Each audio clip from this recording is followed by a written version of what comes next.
study, and they were like, okay, 50% of what you've told us isn't really a surprise, but you've given us a little bit more colour around, oh, we thought there was something going on there that we needed to look into, and now you've kind of given us real colour to that. And then so the other 50% is like, we had no idea. Think about it, right? And there was an interesting study where they put cameras in a bathroom and watched people washing their hands. And if there was an actor in there washing their hands, 95% of people would wash their hands. If there wasn't, only 20% of people wash their hands. So for starters, we're grubby. It's obviously necessary because when you're in it, right, it's hard to see it. And that's what we've seen particularly, I think globally, but definitely in this region. It's a bit of the same old. And we've seen where we are potentially getting it very wrong with like one-hit wonder sessions and trying to solve, systemic issues. Welcome to the Wellbeing Leaders podcast, your one-stop shop for all things leadership and wellbeing. We're your hosts. I'm Charlotte Stebbing-Mills. And I am Sam Harvey. And today we are joined by the wonderful superstar, Bobbi Hartshorne. Hello, Bobbi. How are you? Hello. Lovely to be here, guys. Leia, thank you for coming. Bobbi is the founder and CEO of Wellwise, and she's not your typical workplace wellbeing strategist. She's bringing rigor to workplace wellbeing to demystify it a bit, it sounds like. Is that right, Bobbi? That is the aim. Yeah. Demystify, bring some rigor, get some strategic thinking in there, and all the things that have maybe been a little bit lacking in the past decade or so. Oh, you're telling us lacking for sure. I think one of the first times I met you, I think rigor is a really nice way to actually put what it is you do and the energy you bring to this work, because it is like a no BS. This is what's going on. Pay attention. Do this. That's kind of the vibe that comes with Bobbi, right? I hope so. I hope it's nice and clear as well, because I think there's a lot of confusion in this space as well. So I try and be really clear and offer clarity and try and make sense of what is maybe a bit of a complex area. And yeah, it's good. Okay, great. And I think, that's a great place to start, isn't it? So what are you seeing now that you're helping bring clarity to? Oh, well, I think the biggest area that we focus on at Wellwise is around measurement and around understanding or helping organizations to understand where they are today.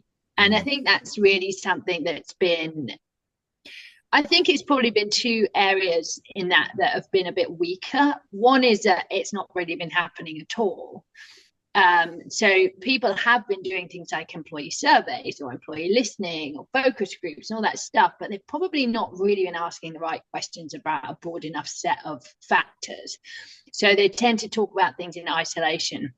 Resilience, for instance, or engagement or satisfaction or your opinion on the leadership. And they deal with all these things separately. But actually, what is becoming really apparent with workplace wellbeing and with improving culture and employee experience is that actually all these things are really connected and that there's correlations between them.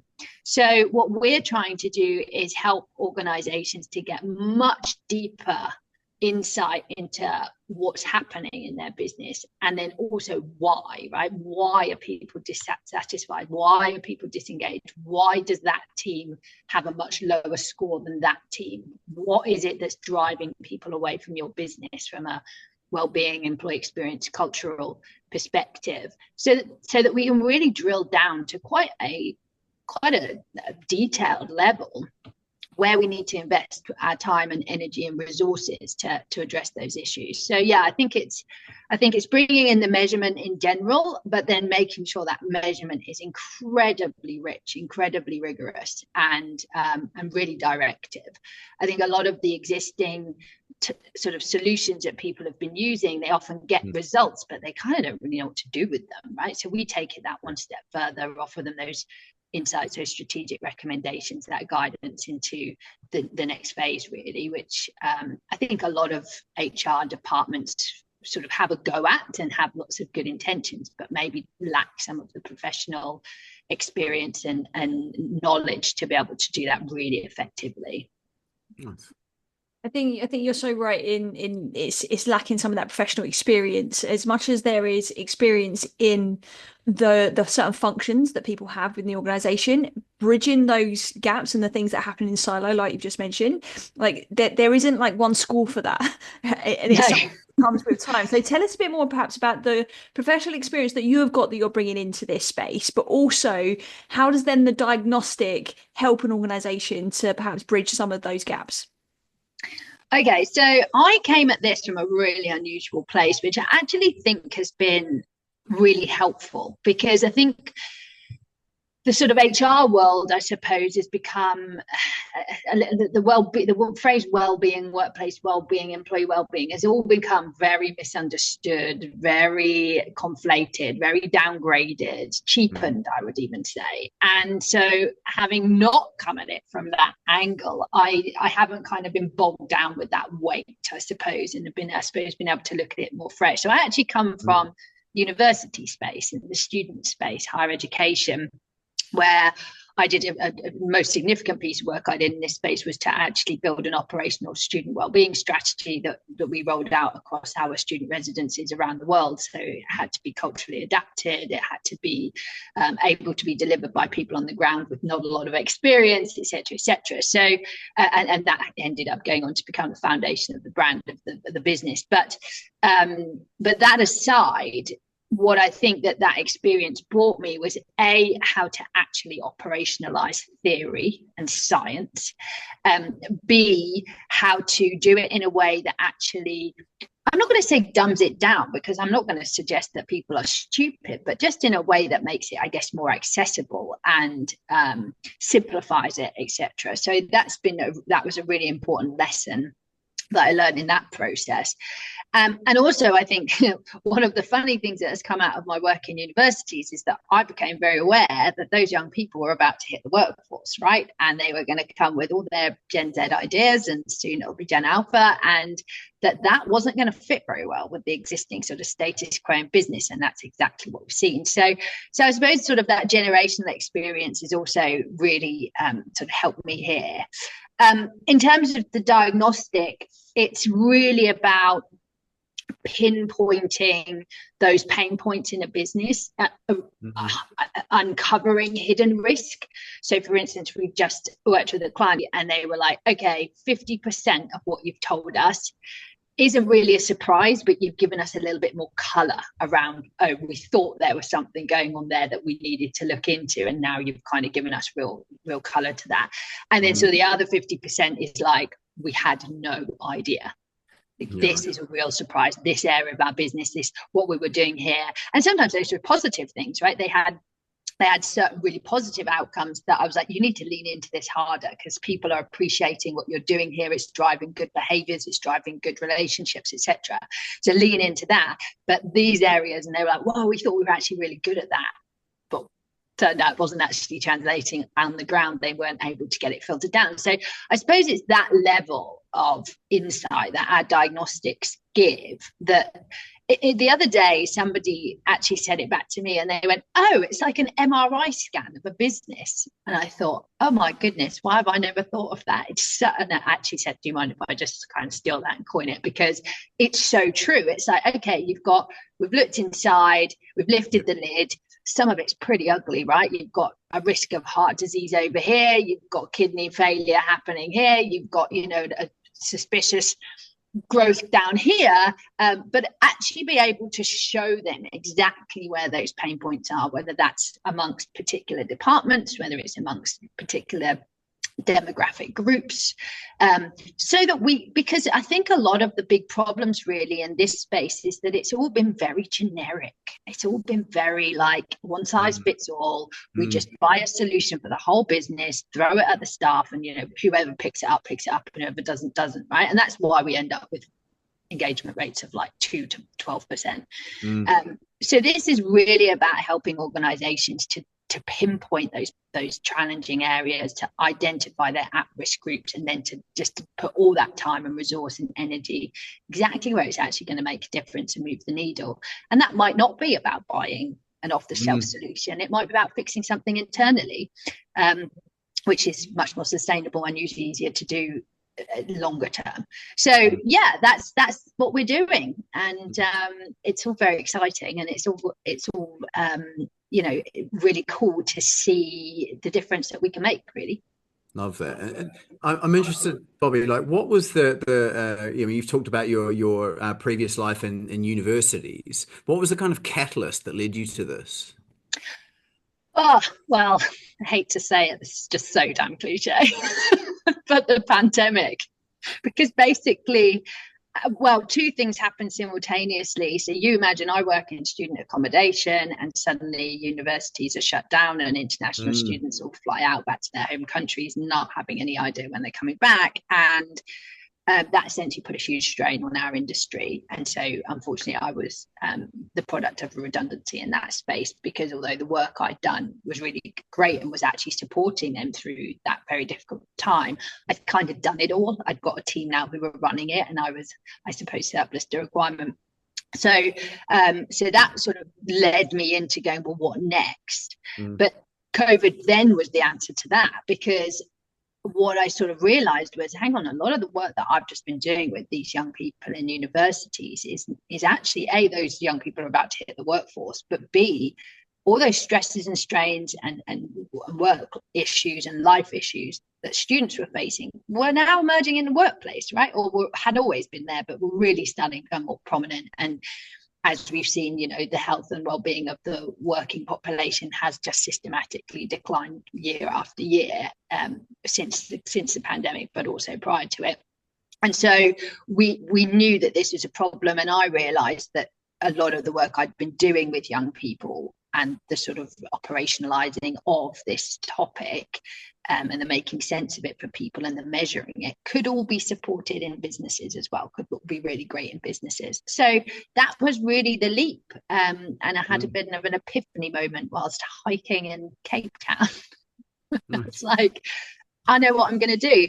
And so, yeah, that was the start of Wellwise. I rang who is my now business partner a few days later and said, I've had this idea. Want to have a go at it? And he was like, yeah, sounds great, let's do it. So and he's very much on the research and analytics side of things, so he brought that to the table, and yeah, we've paired up and here we are a couple of years later. Amazing.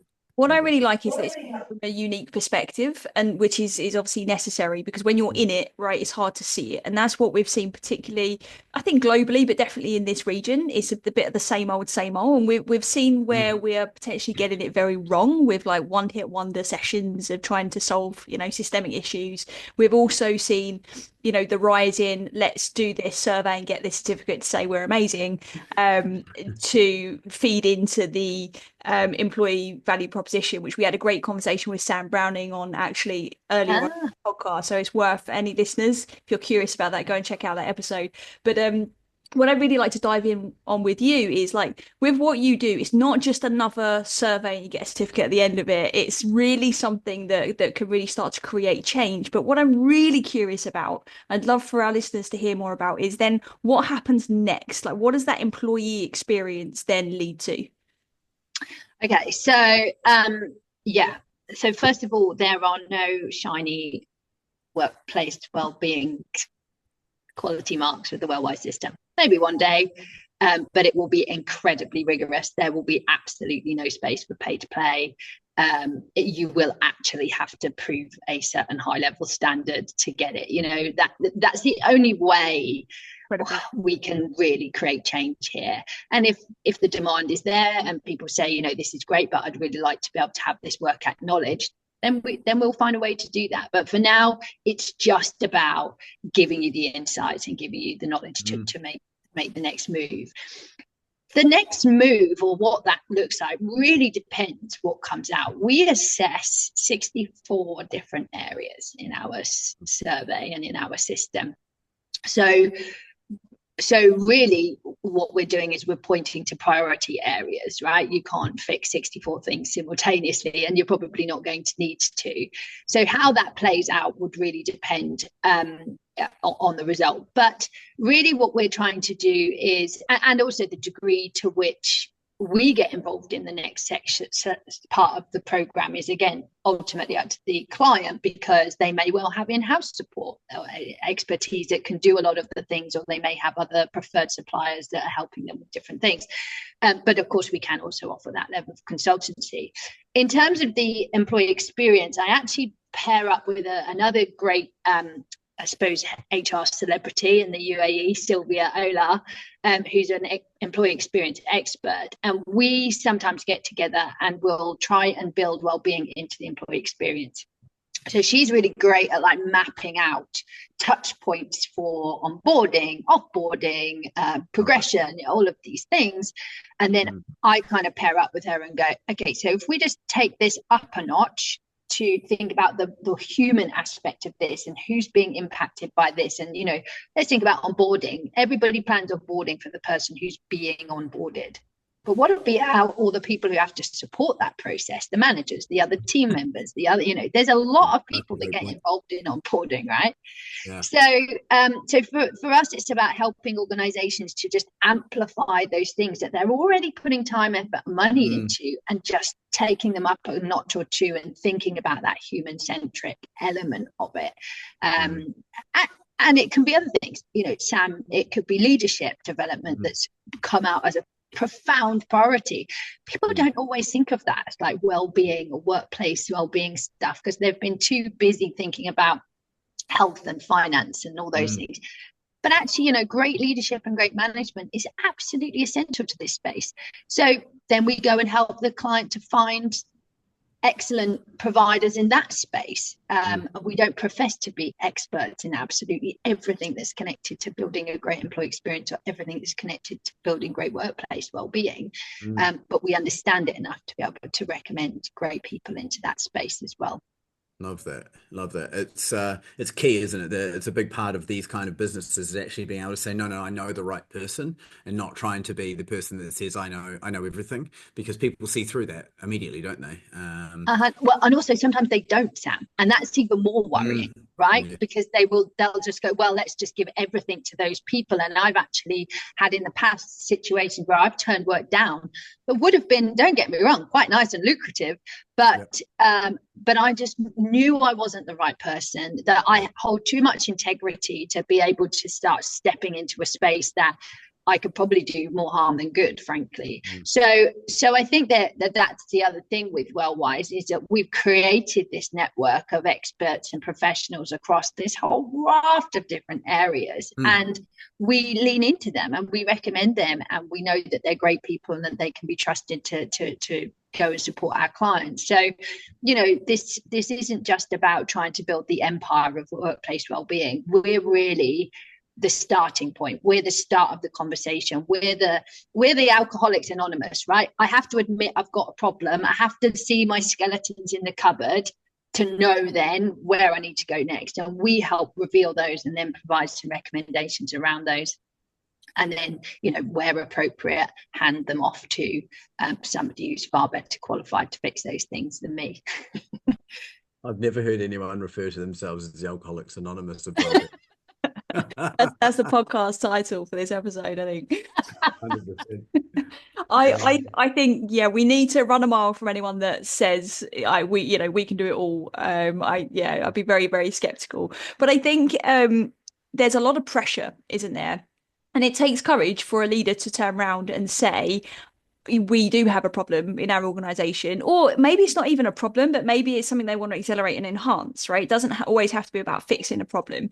It's just, unfortunately, most of the time we get to that breaking point and then we suddenly see that we need to invest in it. But what we're saying from this side of the fence is that you can actually prevent a lot of issues if you start to look at this. But I don't think, and this is a generalization, but on the whole, I don't think organizations are at that level of maturity yet. So what we're finding in our community of wellbeing leaders is that they are feeling the pressure, they are feeling the responsibility to do something about it, but they don't necessarily have the understanding or even the resource in terms of budget and investment to be able to pick up a diagnostic tool like you have at Wellwise. So what would you say to somebody that's listening to this that perhaps is stuck between a rock and a hard place, and they have the good intentions, but they're just really like hoping to listen to something like this and think, that's my next move, and that is within my capacity and my control? Oh, God, there's so much to unpack there, Charlotte. First of all, I think what we're seeing is you're right that there are many, many people who are getting burnt out trying to solve burnout, right? This is the irony of the whole situation. there's also, I wrote a piece the other day about that I am seeing the glimmer of hope that this is shifting from an HR operational tactical space to a CEO C-suite led with board supervision strategic conversation. And that's really reassuring, because I think those people who are sat in that awkward space going, people keep telling me I have to do all this stuff. I'm listening to all these professionals. I'm taking all this time. I'm doing my research. And for some reason, I cannot convince leadership that this is the way we need to go. I think that's proving to be quite frustrating and problematic. But what I will say to them as a glimmer of hope on the horizon is that the conversation has matured, I would even say, in the last 12 months. And the type of people that are calling in or that are asking for support from the likes of us are coming from a more senior place. And I think that's happened for a couple of reasons. One, the pain of having an unwell, thus incapable workforce who's regularly draining resources through absenteeism, etc., has become unsustainable.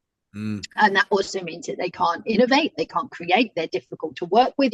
All the things that somebody who's struggling at whatever level of struggle brings into the workplace. And some of that, the acknowledgement now, is being caused not just by the outside world and the chaos happening there, but actually being exasperated and created inside the workforce. So that acknowledgement is starting to kick through. It's been like 10 years of research and the output for that to be true, for people to believe it, but it's now starting to come true.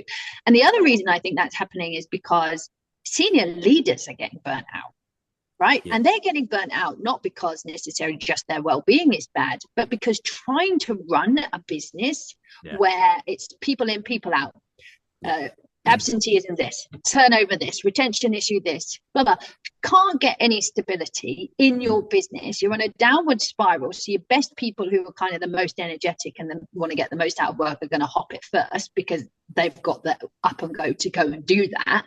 And so you're left trying to run a business with the weakest part of your workforce who's exhausted and overwhelmed because there's not enough staff. And you're like, forget strategic goals or targets. You can barely even just keep the thing running. And so that whole pressure of just keeping business as usual running whilst trying to grow a business and meet whatever board directive you've been given with a workforce that is burnt out, exhausted and depleted is an impossible task. And so the attention to the people issue has gone really great. Now, back to your question, what we do and the way that we're doing this diagnostic is your opportunity to say to a senior leader, look, let's get the lay of the land right now. Let's bring in somebody or an organization that is going to give us our MRI scan. It's going to lift the lid. It's going to tell you exactly why these problems are happening. It's going to tell you exactly where to look for answers. And then we can worry about what comes next. We don't have to commit to solving every problem in 12 months. We can do a general improvement program, but let's at least know where we are. Let's have that Alcoholics Anonymous moment where we go, we have actually got a problem, and let's look at what that is and let's find our skeletons. So I think that shows a degree of strategic intent from the person who's suggesting it. That is a language that a leader gets, right? And so for me, it's about starting to talk less about well-being as this like exercise, free fruit in the fridge and a nice shiny gold badge on my website. It's actually starting to talk about it in terms of, look, we've got some really big problems here. And I think well-being and culture and employee experience are not quite clicking with the new world. So I'm going to suggest this and then take it, because it just sounds and is so much more strategic than probably conversations that have been taken to senior leadership in this space before, which maybe have turned them off.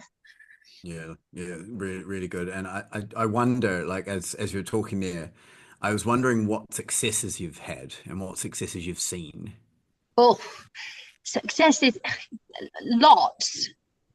It's interesting. We're relatively new to the market, so I can't be saying like, oh, we've done 65 clients and they've all done this stuff. But what I definitely think is happening, or the successes that are starting to creep in, are these wake up moments, is that I am now being able to have much more rich conversations with a much more senior level of staff than was happening 12 months ago. And I don't think that that's just me that's made that happen. I think the whole movement has gone in that direction, and we've been part of that story. So I think there's absolutely a success that there is a maturity taking place in this space that maybe, I'll be honest, I was starting to get a bit skeptical about at the end of 22 going into 23, the end of 23 going into 24.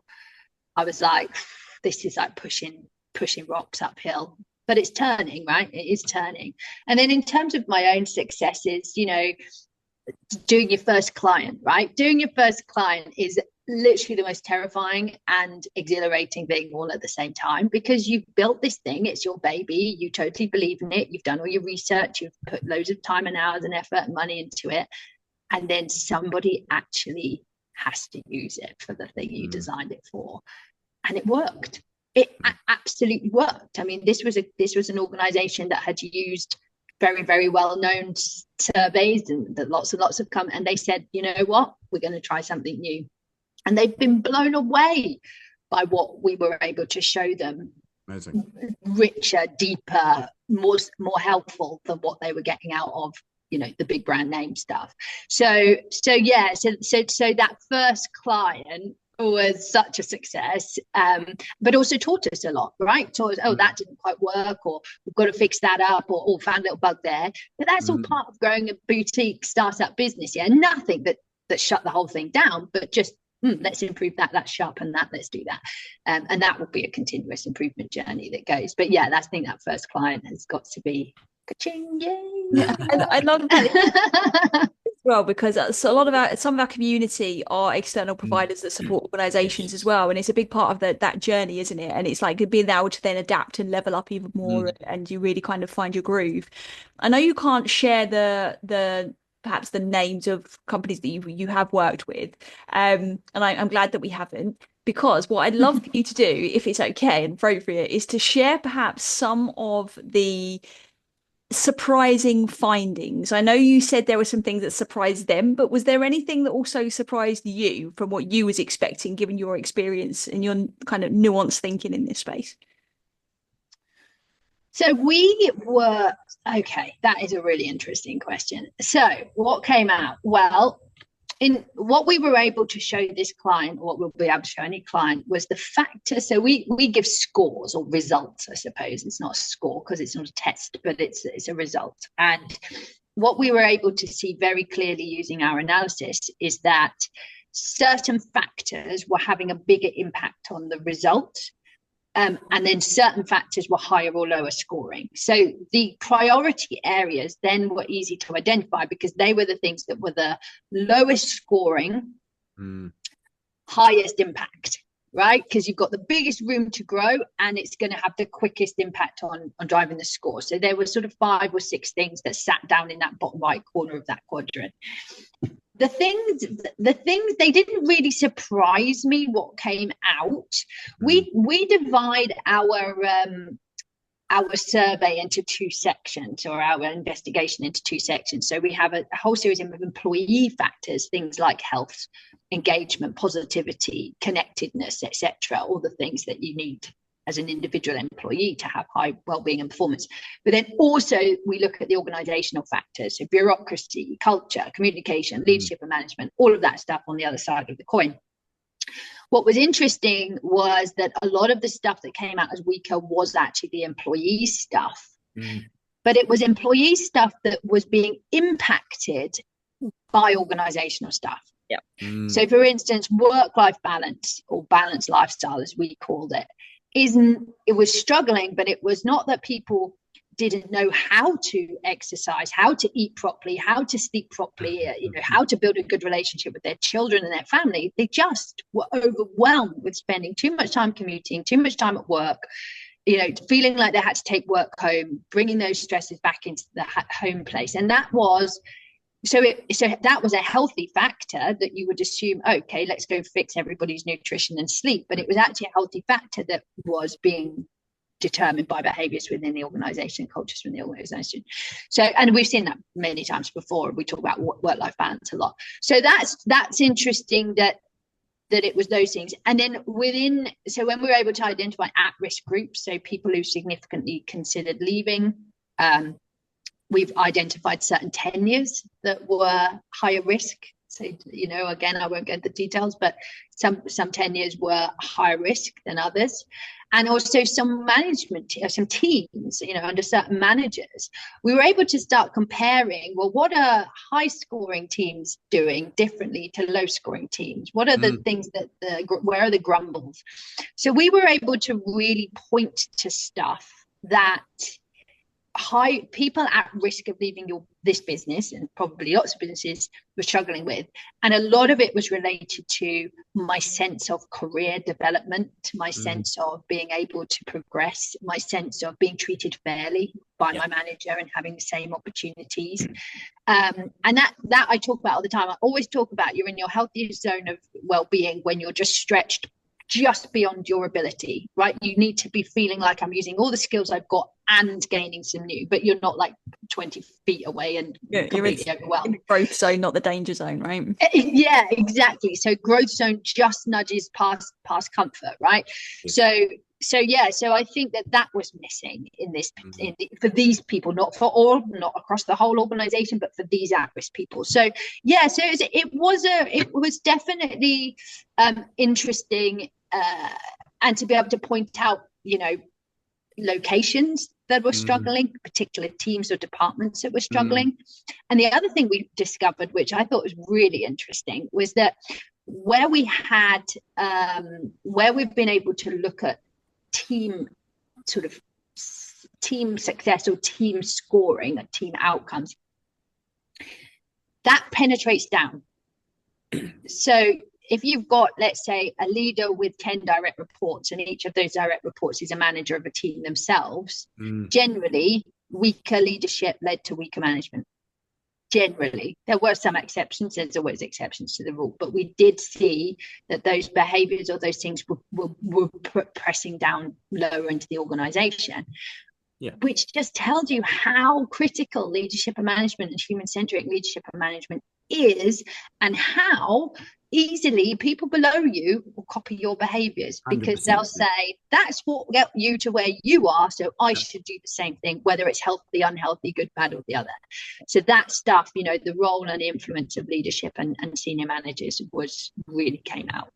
It's not even something some people think through. It's homophily, or looking at others for how to act, is such a strong predictor of behavior that if you don't even think about it, right? And there was an interesting study where they put cameras in a bathroom and watched people washing their hands. And if there was an actor in there washing their hands, 95% of people would wash their hands. If there wasn't, only 20% of people wash their hands. So for starters, we're grubby. Every time I say this, and if I'm talking about it with a woman, they're like, "Oh, that'll be in a men's bathroom." I'm like, "How dare you?" Actually, but probably. But yeah, that's how strong. And the other one is standing at a red crosswalk signal, and it's red, and someone else walks, and you don't think about it, you feel it pulling you, right? And it's like, oh, I don't. And so I will hold myself back and watch people walk, and just because I know what's going on. But it's such a strong behavior predictor that people they don't think about it, right? So if my boss is going and doing something shady or bad or acting poorly in general, you're going to do that, right? 100%. You're going to copy because you believe that that's what got them where they are, and that's then your need for progression and building and growing and all of that, and also because it's a sense of belonging, right? Certain behaviors create clubs of people. So it's the simplest example of that is the smokers, right? So everybody who's smoking gets to go outside 5 times a day and have a little natter with all the other smokers. I mean, I know people that have started smoking in work just to try and get in with senior leaders that smoke. Yeah. So how do we take away the smoking from that, but give people the opportunity to engage productively and maybe in a more casual setting and have important conversations and sharing with senior leaders that's actually productive and not based around a really unhealthy, destructive personal habit. So it's things like that you can dig into and look into and say there could be an opportunity here to create a thing within your business that actually solves this problem. That's what I like about the data that you provide for organizations, because we there's a lot of there is some research and data out there that shows kind of globally the gist of things, but not really trying to spotlight on your company. And really what you're doing is you're making the unconscious conscious, right? And from there we can curate change. And that's what I think is really, really powerful. So I think there's so much value in what you have to offer, and I think there's been a lot of value so far in what obviously our listeners have heard from you today. Before we go, I'd love to hear from you. What would you? And I'm going to limit you to one thing, Bobbi, because I know there's probably a million things. What one would you put in the bin and put in the trash when it comes to wellbeing at work?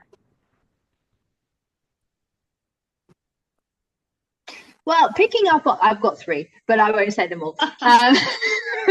Picking up on what you've just said, one of the things that I really urge people to do, and I don't think it gets said enough, my other two get said by lots of people, is stop following trends and fads and stop following your competition. This is not an arms race. Right. This is not who can have the most benefits to write on their thing, so that whether I'm hiring the next insurance mogul or you are, we're all offering the same thing. Right. Stop doing that. Your business is unique.